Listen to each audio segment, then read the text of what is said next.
First India के खास कार्यक्रम आमने सामने में आपका स्वागत है। हाँ, तुम मुझे फिर भुला ना पाओगे, जब भी सुनोगे गीत मेरे तुम मुझे गुनगुनाओगे। पुराने गीत, 70 के दशक का ये गीत आज भी लोगों की जबान पर है। पर राजनीति ऐसी नहीं है। राजनीति में समय के साथ सब कुछ बदल जाता है। राजनीति में लोग पुराने लोगों को भूल जाते हैं, पुरानी यादों को भूल जाते हैं, पुरानी घटनाओं को भूल जाते हैं। लेकिन जयपुर की राजनीति में एक ऐसे शख्स हैं जो खुद तो पुराने हैं ही, पुरानी बातें भी उनके जहन में हैं और पुरानी बातों के साथ वो लगातार अपने आप को जी रहे हैं। आज हमारे साथ हैं कांग्रेस के सबसे वरिष्ठ और जयपुर के सबसे वरिष्ठ पार्षद गुलाम नबी। गुलाम नबी जी, आपने पूरा जयपुर को बदलते हुए देखा है, जयपुर को नगर परिषद से नगर निगम में तब्दील होते देखा है, जयपुर में कांग्रेस के राज से भाजपा के राज तक बदलते हुए देखा है। क्या लगता है, क्या है इस तरह से बदलाव, कैसे आया ये बदलाव? ऐसा जयपुर की तवज्जो किसी ने नहीं दी शुरू से। तो पहले 70 से मेरा चुनाव हुआ था, 70 शुरू है। और उसमें आपको बताऊं, 70 में उस टीम में कीर्तिलाल जी भार्गव, भवनलाल शर्मा, जनार्दन सिंह गहलोत, श्री राम गोटेवाला, ये सारी तोपें जो थी ना, ये मेरे साथ सब लोग पार्षद रहे। 2 दफ़ा जो है मैं स्वतंत्र पार्टी का काउंसिल चली यहाँ जयपुर में। कौन से सन में? 63 और हाँ 67। जनसंघ के जो है लोग इतने वो उपद्रवी थे कि वो डॉक्टर मथादार वो शर्मा था, पीछे के गेट से आता था, मीटिंग खत्म होने के पीछे के गेट से चला जाता था। और उसके बाद 25 नवंबर 1970 को हमारा चुनाव हुआ।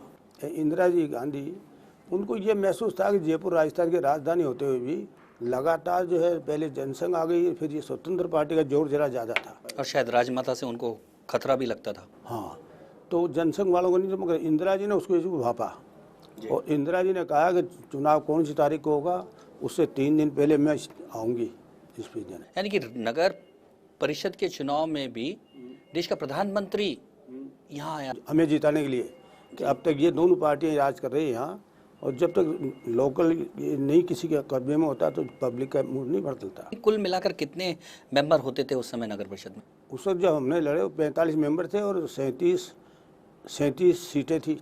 37 सीटें थी। 5 या 6 सीटें डबल सीटर थी। कांग्रेस ने कितनी जीती? कांग्रेस ने, हमने उस वक्त जो 17 के लिए, और बाकी जोड़ तोड़ करके उन्हें स्वतंत्र पार्टी वालों ने तोड़ा ना, अपना बोर्ड बना लिया।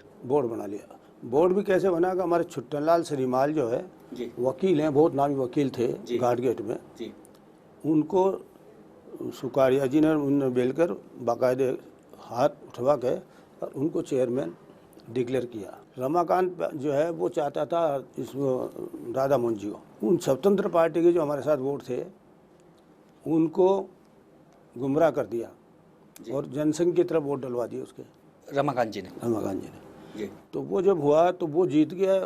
उनके वो थे प्रतिनिधि रामदास जी अग्रवाल, जिनकी ये लक्ष्मी विलास होटल है। तो उस समय जब आप पहली बार जब पार्षद बने तो रामदास जी यहाँ के सभापति और पहली मीटिंग बुलाई उन्होंने, तो हम जवान थे उस वक्त, तो हम टाई वाई लगा के चलते थे। तो उस वक्त हमको वहाँ नगर परिषद के कर्मचारियों ने बताया कि साहब आप जरा संभल के काम करना। क्यों? बोले 2 दफ़ा मथुरादास माथुर मेजोरिटी होते हुए बेचारा पीछे के गेट से आता था और पीछे के गेट से आता था। अब मैं उस वक्त से राजनीति जानता भी नहीं था, पहली बार। तो साहब वो मीटिंग हुई, हमने से कोई क्वेश्चन उठाया किसी ने, उसका जवाब गिरधारीलाल जी भार्गव माइक लेके देने लगे। प्रेसिडेंट नहीं दिलवा रहे प्रेसिडेंट से, कि वो बेचारे सीधे थे। तो मैंने ये सवाल उठाया कि साहब आप नहीं अध्यक्ष जी को दीजिएगा जो जवाब दे। तो वो तो वही जो जैसे हमने सुना था कि उनको बेचारों को सीधे गेट से आने। तो गिरधारीलाल जी ने कहा है कुछ नहीं, ऐसे ही चलता है ये वो। तो मैंने गिरधारीलाल जी के हाथ से माइक छीन लिया और माइक छीन के और उस हॉल में ऐसी घोषणागासी हुई कि पता नहीं चला किस पहली मीटिंग में अब तो वो तो एक लफ्ज़ भी नहीं बोले रामदास जी। तो गिरधारीलाल भार्गव जो बोलने लगा, उनकी टेबल पर से माइक उठा के तो मेरे उनके तू तुम्हें में हुई। फिर मेरी सरदार थे, एक डॉक्टर थे नहीं जोरी बाजार में, लाभ सिंह क्या नाम था सरदार जी, वो क्या हुआ कि वो मेरे जहाँ झगड़ा हो रहा था वहाँ पास में बैठे थे। उन्होंने बचाव किया? उन्होंने नहीं बचाव नहीं किया, उन्होंने बैठे बैठे ही और मेरी टाई पकड़ ली जी। ये, तो मेरा गला घुट गया। मैंने क्या किया कि उनकी ढाड़ी में हाथ देके और उसकी ढाड़ी उखाड़ ली, तो वो खूनम खान हो गए बेचारे वहाँ। अब उधर जो है वो अध्यक्ष जी तो उठ के चले भी गए, बोले भी नहीं, वो तो कुछ भी एक पीछे के गेट से पीछे गेट चले गए। मगर वहाँ गलत इतनी मारा मारी हुई, जनार्दन सिंह गहलोत किसी को मार रहा है, रमाकांत व्यास के कोई दे रहा है, यानी कि बिल्कुल फाइट शुरू हो जोर गई। का गलत आपका तो पहला ही शुरुआती जो उद्घाटन ही फाइट से शुरू अध्यक्ष जी तो बोले ही नहीं कुछ भी। तो उसके बाद क्या हुआ कि हमको इंदिरा गांधी जी ने, जब हमारा हार गया ना कैंडिडेट, जी, चेयर वो बन गए थे कैंडिडेट, रामदास जी बन गए थे। तो इंदिरा जी ने कहा भी कि ये क्या हुआ, मैं आई इतनी मेहनत करके, और आप लोगों ने ये क्या किया। तो बोले सर रमाकांत व्यास जी ने, रामचंद्र व्यास जी मिनिस्टर है, इसलिए उसकी धौंस में इन्होंने कर दिया ये कर दिया उल्टा। तो उन्होंने रमाकांत जी को बुलाया और हम जितने पार्षद थे ना कांग्रेस के, उनको भी दिल्ली बुलाया, और फिर हुआ चुनाव दोबारा से सभापति का। तो वो होना ही था, 6 आ गई हमारे पास। जी। तो वो क्या नाम, जनार्दन सिंह गहलोत का टाइम हुआ भी है, जनार्दन सिंह गहलोत जीत गया जी। और हो गया।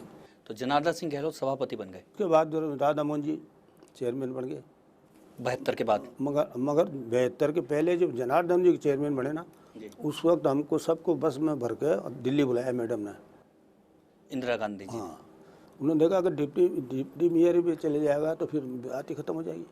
तो उसने जनार्दन, तो वहाँ जो है रमाकांत की सब ने खिलाफत की। तो वो कहने लगी गुलाम नबी रमाकांत का हाथ पकड़ के जाएगा और ये देखेगा इसने किसको दिया, तुम इसको देते हो तो इनको दिखाना। उस वक्त कोई ऐसी चालाकी वालाकी की बात नहीं थी कुछ भी, बहुत सीधे थे। हाँ सीधी थी। हमने भी बचपन से सुना है, बचपन से पहले हमारे जो बड़े लोग हैं उनसे भी सुना है कि नगर परिषद और निगम का मीटिंग का मतलब है फाइट। तो यानी कि फाइट में ही गुजर गया पूरा जमाना। नहीं, वैसे अभी यहाँ भी जो 3-4 चुनाव हुए ना कॉरपोरेशन के, जी उसमें भी हम माइनॉरिटी में थे, जी लेकिन फिर भी लीडर ऑफ अपोजिशन बनते थे। जी।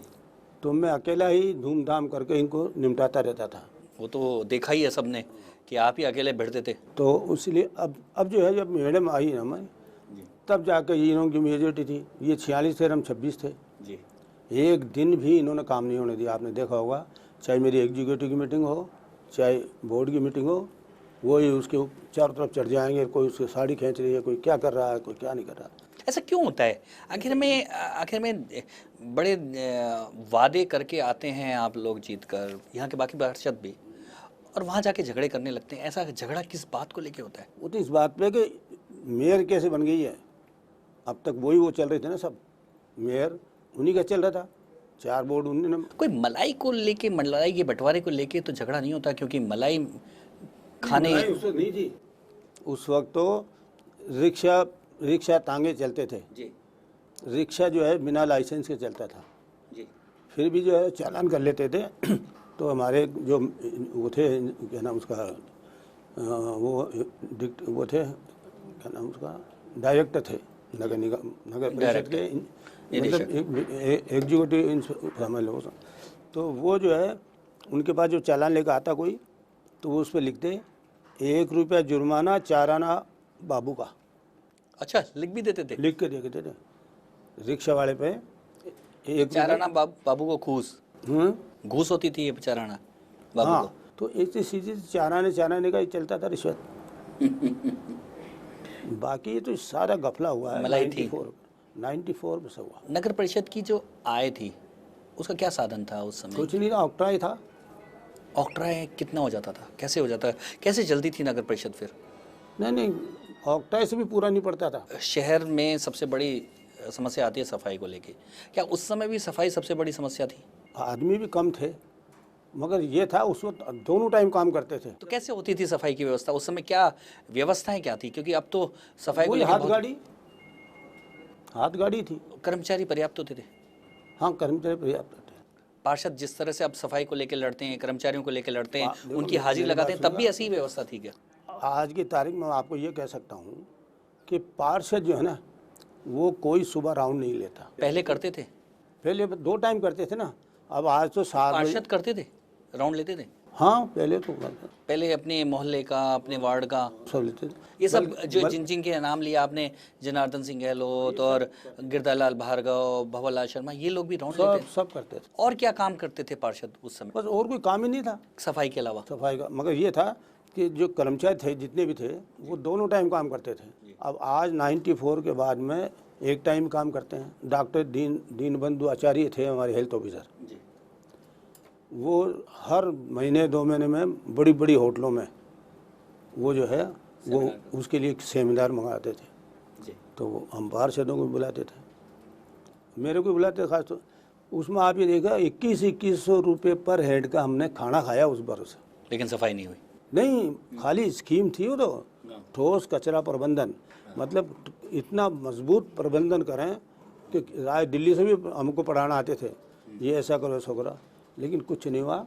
और उसके बाद में 2100 का खाना खा गए? 2100 की प्लेट वास्तव में खिलाते थे या प्लेट के दाम ही इतने थे? टेबल पे पेमेंट होता था जी। बाहर से।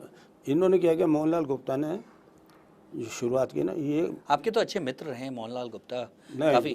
ना, सलाम दुआई नहीं आपसे तो सलाम दुआई नहीं है हमारी पर आप तो मोहनलाल गुप्ता की बहुत तारीफ करते हैं ना, कभी मेरे मुंह पे लाता कैसा रहा उनका कार्यकाल? कैसा रहा? क्योंकि पहले मेयर थे वो। पहले कारीगर उन्हीं का काम खराब था कि वो 2 पैसे भी नहीं जुटाते थे। यहाँ आने के बाद उनको पता नहीं किसने क्या टेक्निक दी कि कनाडा टेलीफोन किया जी कनाडा से, जो है आर्य साहब हमारी सिस्टर सिटी, जी कभी कोई किसी को दिया है अमेरिका के किसी स्टेट को कि ये हमारी मिस्टर सिटी। इसके बहाने से वो नगर निगम के पैसे का यूज़ करते थे और बाहर जाते जाते नगीनों का धंधा शुरू कर दिया उन्होंने। मोहनलाल जी ने? मोहनलाल जी का बहुत बड़ा प्रॉपर्टी है आज की तारीख में, जी। जबकि उस वक्त जो है वो घर रहने लायक भी घर नहीं था। पर उनके ऊपर कोई भ्रष्टाचार का दाग नहीं है और बेहद ईमानदार मेयरों में से रहे हैं वो? नहीं नहीं नहीं नहीं, नहीं। फिर कोई आदमी को पूछा नहीं आपने। अच्छा लालू जी, एक बात है कि आप लंबे समय से विपक्ष के नेता हैं। जी हाँ। और लेकिन पार्टी में ही आपकी जो विरोध है, आपका विपक्ष बहुत ज़्यादा है। इस पर चर्चा जारी रखेंगे, अभी लेते हैं एक छोटा सा ब्रेक।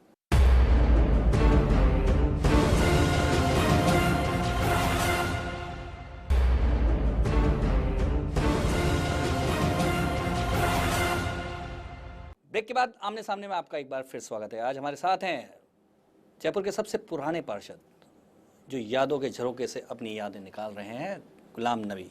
गुलाम नबी जी, बात हो रही थी विपक्ष, आप विपक्ष की बात करें, विपक्ष में तो आपके शायद मित्र दिखते ही नहीं है, आपकी पार्टी में भी आपका विरोध बहुत ज़्यादा है, कोई आपको नेता ही नहीं मानता। मैं यही कह रहा हूँ ना जी कि बीजेपी वाले के साथ हमारे एक तो उम्र दराज, जी।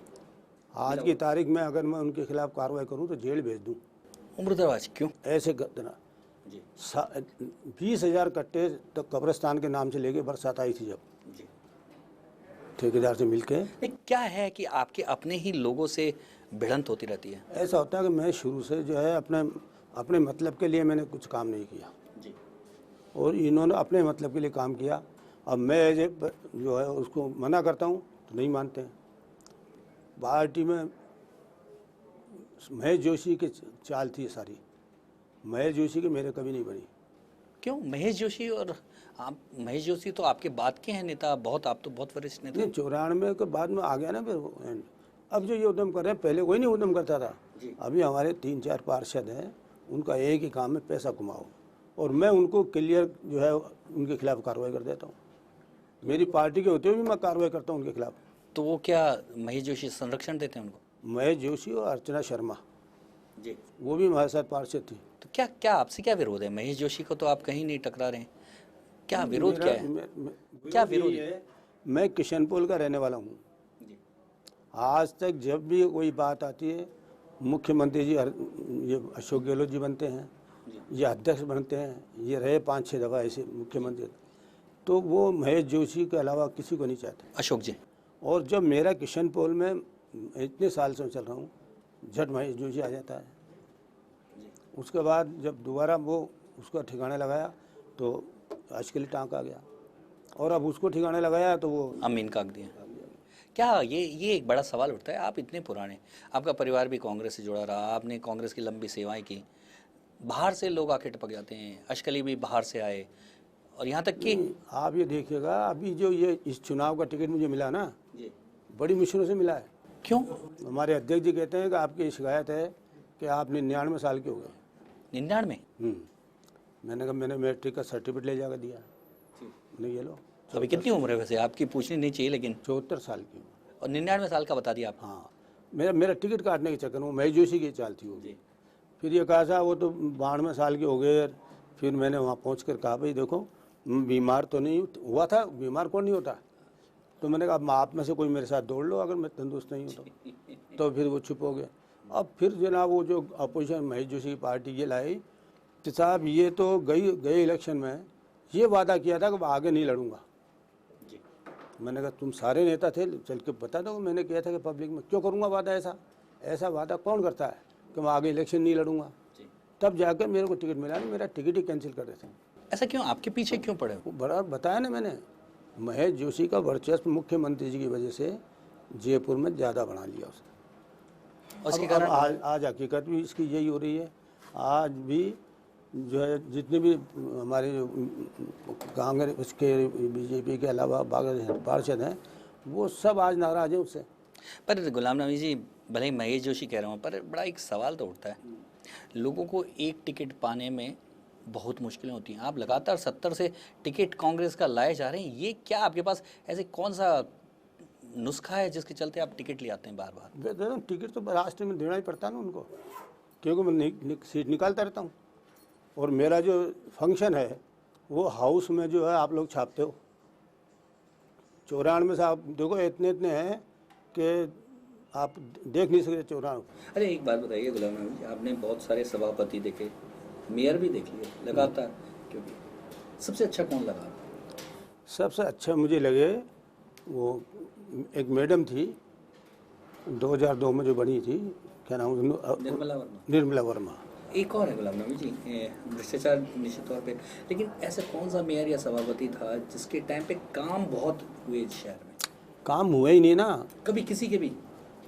5-5 लाख के काम हुए, लेकिन वो 2 महीने बाद ही काम गायब। ये भी एक हिस्ट्री आपको सुनाऊँ चाहे वो, ये आपको बहुत अच्छी लगेगी। रामदास जी अग्रवाल 70 में चुनाव लड़े हमारे साथ जी, अपने घर से जी, और हार गए। 94 में जब डिक्लेयर हुआ तो मोहनदास जी अग्रवाल चुनाव लड़े मेयर बनने के लिए, हार गए।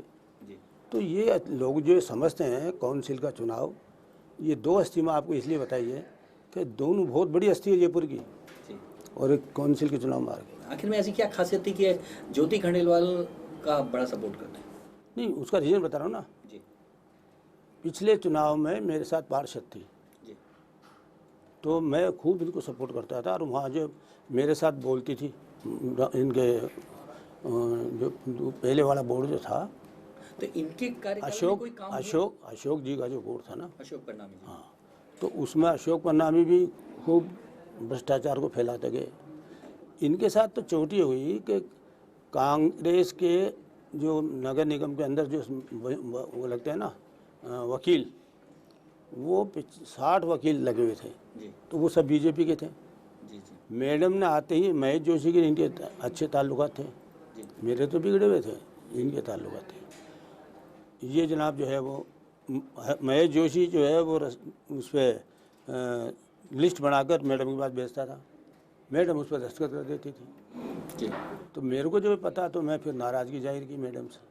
मैंने कहा मैडम हम भी बाल बच्चे वाले आदमी हैं, हमारे भी जो है रिश्तेदार अजीज कोई वकील हो सकते हैं जी, आपने उनके कहने से कैसे कर सकते? तो फिर इनके थोड़ी सी नाराज़गी हुई। अच्छा, ये नाराजगी की शुरुआत ये हुई ऐसा है। तो इसलिए मैं आपको बता रहा हूँ, मैडम से मैं खुश इसलिए हूँ कि मैडम ने पैसा तो नहीं घुमाया, जोशी सर से उसी वकीलों के मामले हुआ कि उनमें से 15 वकील काट के। तो आरोप जो लगते हैं, तो फिर कमाया किसने उस बोर्ड में? बता रहा हूँ ना, असवाल जैसे 110 करोड़ रुपए ले गए। क्या नाम उसका सीओ था वो दूसरा, ये तो उसको पार्षदों को और किसी नेताओं को कोई पैसा नहीं मिला? नहीं, पार्षदों को तो मिला, सबने कमाया, सबने कमाया।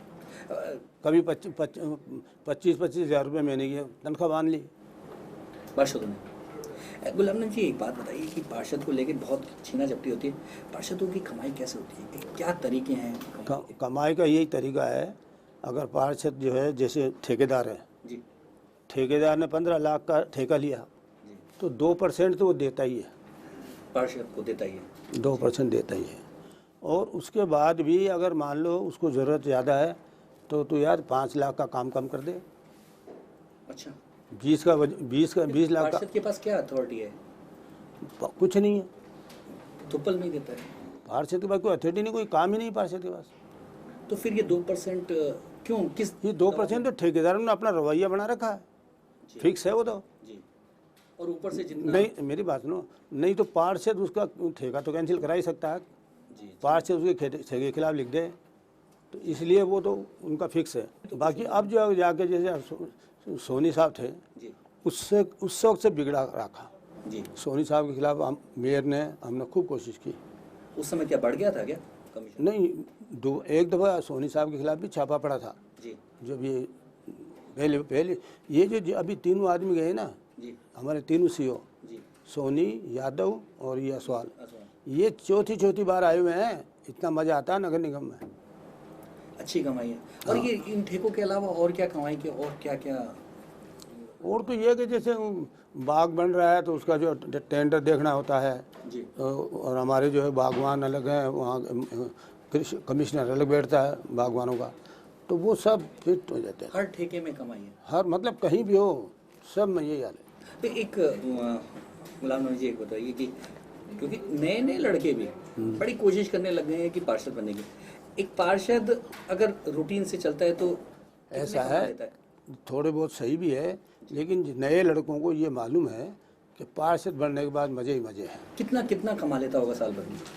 नहीं, ये तो उसकी हैसियत के ऊपर है, वो कितना। वैसे रूटीन में अगर कोई सामान्य ढंग से भी चले तो कितना? नहीं, वैसे तो कोई, वैसे यही है, आपका मकान बनवा दिया जी और इंजीनियर से कह दिया है मस्टर छेड़ना मत, तो इंजीनियर की क्या हिम्मत है, बन गया पान।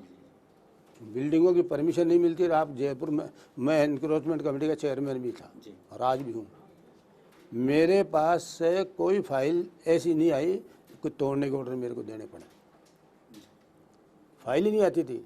यही हाल था नीचे मैडम, नीचे से। हाँ यही हाल था मैडम का। अच्छा, मेरे साथ मेरा जो सेक्रेटरी लगता था वो एसपी लगता था। जी, एसपी तो बस फिर आप जानते ही हो, लेवे देवे किसी के बाप को नहीं। अभी भी मेरे देखिए, चेयरमैन बनने की भी, कमेटी के चेयरमैन बनने के लिए भी बहुत जंग, वो सब इनकम की वजह से होता है। चेयरमैन की भी ठीक इनकम है। सब इनकम की वजह से होती है। चेयरमैन के हाथ में इतनी पावर होती है, हमारे इनके हाथ में तो पावर नहीं थी कुछ भी। जी, ये आप पता चला लेना, किनकी? मैडम के। अच्छा, ज्योति जी के हाथ इनके तो हाथ तो जो महेश जोशी की वजह से और सीज कर दिए थे। इनको पंगु बना रखा था। मैंने हर सीओ से लड़ा, मेरा काम चाहे उन्होंने नहीं किया हो, मुझे उसकी परवाह नहीं है। तो मैडम के खिलाफ तो ये सारे यूँ, हमारे एमएलए, उनकी गलतफहमी, हर एमएलए चाहता है कि जो कह दूं वो कर दे। वो इतना से कहते कि मेरे पास बस की बात नहीं है, मेरे पास ये पावर नहीं है। यानी पावर सारी सीओ के पास।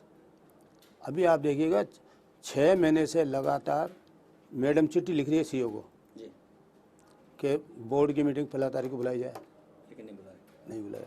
मैडम चिट्ठी लिखती है वर्किंग कमेटी को, वर्किंग कमेटी में मैं चेयरमैन बना तो मैं भी आ गया उसमें, वहाँ भी कोई काम नहीं करने देते हैं। लेकिन सीओ मीटिंग का एजेंडा ही नहीं निकालते हैं। अब ऐसा कभी हो सकता है क्या? तो क्या गुलाम नबी जी, क्या आपको लगता नहीं है कि ये जो शहर की सफाई हो उससे पहले ये पार्षदों की सफाई होनी चाहिए? होनी चाहिए, लेकिन करता कोई नहीं ना, सब अलग अलग पार्षद। कुछ बदलाव नहीं आने वाला? नहीं, कोई बदलाव नहीं, चलता जाएगा ऐसे? बिल्कुल चलता जाएगा। बल्कि मैं तो ये समझता हूँ ये और ज़्यादा बिगड़ नहीं जाए। ऐसा लगता है? स्कीमें आती है, बड़ी बड़ी स्कीमें आती है, फिर वो फेल हो जाती है, पता ही नहीं कितना पैसा कहाँ गया। चल महल के अंदर 70 लाख रुपया तो एक दफ़ा लग गया जी, और उस पर एक पुल बनाया। ये जो पानी की टंकी आती है ना, इन टंकियों को जोड़ के पुल बनाया उसका, वो फेल गए, पानी में गया, जाना कहाँ गया। तो ये थे हमारे साथ जयपुर के सबसे सीनियर पार्षद, जिनका कहना है कि चुनाव एक के बाद एक आते जाएंगे, लेकिन शायद शहर की तकदीर इन चुनावों के जरिए बदलना बहुत मुश्किल है, क्योंकि उन्होंने एक लंबा दौर देख लिया। उस दौर में वो गिरते हुए स्तर को ही देख रहे हैं। अगले हफ्ते फिर मिलेंगे एक और हस्ती के साथ। नमस्कार।